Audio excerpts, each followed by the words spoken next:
Oke, sebuah batu dilempar vertikal ke atas dengan laju awal 30 meter per second dari puncak suatu gedung yang tingginya 80 meter.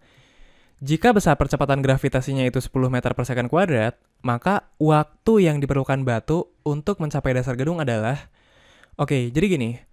Di sini ada suatu gedung yang tingginya itu 80 meter. Kemudian, dari atas gedung tersebut, kita melempar sebuah batu ke atas. Jadi, si batu tersebut kita lempar ke atas dengan kecepatan awalnya itu 30 meter per second. Nah, si batu tersebut kita kan lempar ke atas, kemudian suatu saat kan dia bakal berhenti, terus dia bakal turun ke bawah. Nah, yang ditanya di soal adalah waktu yang diperlukan batu sejak batu tersebut kita lempar hingga batu tersebut mencapai dasar gedung. Oke, soal ini lebih mudah diselesaikan jika peristiwa ini kita bagi ke dalam dua kejadian. Pertama, ketika si batu bergerak ke atas, dan yang kedua, ketika si batu bergerak ke bawah.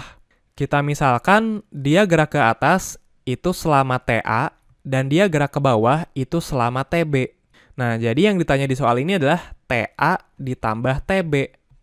Waktu yang dibutuhkan si batu untuk mencapai puncak dan waktu yang dibutuhkan si batu dari puncak sampai dasar gedung. Oke, kita tinjau satu persatu. Pertama kita tinjau dulu yang TA. Kita cari berapa lama waktu yang dibutuhkan batu sejak kita lempar hingga si batu itu mencapai titik puncak. Di sini yang diketahui itu adalah V0, yaitu 30 meter per second. Kemudian, karena ini adalah gerak vertikal ke atas, ini kan gerak vertikal ke atas ya, si batu dia geraknya vertikal dan ke arah atas. Nah, kita tahu pada gerak vertikal ke atas, kecepatan akhir atau VT, VT itu kecepatan akhir, itu pasti sama dengan 0. Jadi di sini, kecepatan akhirnya itu pasti sama dengan 0. Kenapa? Karena kalau kita melempar suatu benda ke atas, pasti si benda tersebut kecepatannya itu makin lama itu makin turun. Jadi yang awalnya 30, pas dia naik, makin lama tuh makin turun, sampai ada suatu kondisi di mana si benda tersebut itu akan mempunyai kecepatan sama dengan 0. Dia itu akan berhenti. Nah, setelah berhenti, dia bakal mulai turun ke bawah. Nah, jadi di gerak vertikal ke atas ini, kecepatan akhir dari si batu itu pasti sama dengan 0. Jadi kita udah tahu V0, kita udah tahu VT. Kemudian karena ini gerak vertikal, kita tahu untuk gerak vertikal, percepatan benda itu pasti sama dengan percepatan gravitasi. Jadi, di sini percepatan gravitasinya sudah diketahui 10 meter per second kuadrat. Jadi di sini percepatannya juga sudah diketahui. Ada V0, ada VT, ada A, kemudian kita mau nyari T. Ya udah kita lihat nih, kita kira-kira bisa pakai rumus yang mana. Ini rumus yang sudah kita pelajari di gerak lurus. Kita mau nyari T, VT-nya udah tahu, V0-nya udah tahu, A-nya udah tahu. Oh ya udah kita bisa pakai rumus yang ini nih. Jadi katanya VT itu sama dengan V0 ditambah AT. VT-nya itu 0, kemudian V0-nya itu 30, kemudian A-nya berapa nih? Kita lihat, kita perhatikan di sini. A itu nilainya bisa positif, bisa negatif. Tergantung apakah benda tersebut itu dipercepat, alias kecepatannya semakin besar, atau benda itu diperlambat, alias kecepatannya itu makin lambat. Nah, di gerak vertikal ke atas, si benda kan tadi kecepatannya makin lambat, dia makin atas kecepatannya makin turun. Jadi di gerak vertikal ke atas dia itu diperlambat. Kalau diperlambat A-nya itu negatif. Jadi di sini ini A-nya itu harus negatif. Kemudian kita tahu tadi A-nya itu sama dengan G. Jadi di sini itu kurangi G alias G-nya itu tadi 10 meter per second kuadrat. Jadi ini kurangi 10 dikali T. Ya udah kita otak-atik jadi 10T sama dengan 30. Jadi T-nya sama dengan 3 detik. Jadi dia itu ternyata butuh 3 detik sejak kita lempar sampai dia itu mencapai titik puncak. Jadi di sini TA-nya itu sama dengan 3. Nah, sekarang kita cari yang TB. Oke, di sini dia itu geraknya gerak vertikal ke bawah ya. Dia bergerak vertikal ke arah bawah. Yang sudah diketahui yang pertama itu adalah kecepatan awal. Di sini kecepatan awalnya itu pasti sama dengan 0. Di sini kan si batu di awal dia kan berhenti ya. Di awal dia diam nih. Kan dia tadi turun kecepatannya sampai dia diam. Nah, jadi di sini kecepatan awalnya itu sama dengan 0. Si batu itu lagi diam di atas nih. Kemudian dia turun ke bawah. Berarti sama juga A-nya tadi itu sama dengan G. alias ini 10 meter per second kuadrat. Jadi kita baru tahu V0-nya dan kita baru tahu A-nya. Kita mau nyari T. Nah, kita bisa pakai rumus yang mana nih? Di sini kecepatan akhirnya kita nggak tahu ya. Kita nggak tahu kecepatan akhir dia berapa. Beda sama yang tadi. Kalau tadi kan kecepatan akhirnya tahu, yaitu sama dengan 0. Jadi kita bisa menggunakan rumus yang ini. Nah, tapi di persoalan yang kedua nih, di kejadian yang kedua, di sini kita nggak tahu nih kecepatan akhirnya berapa.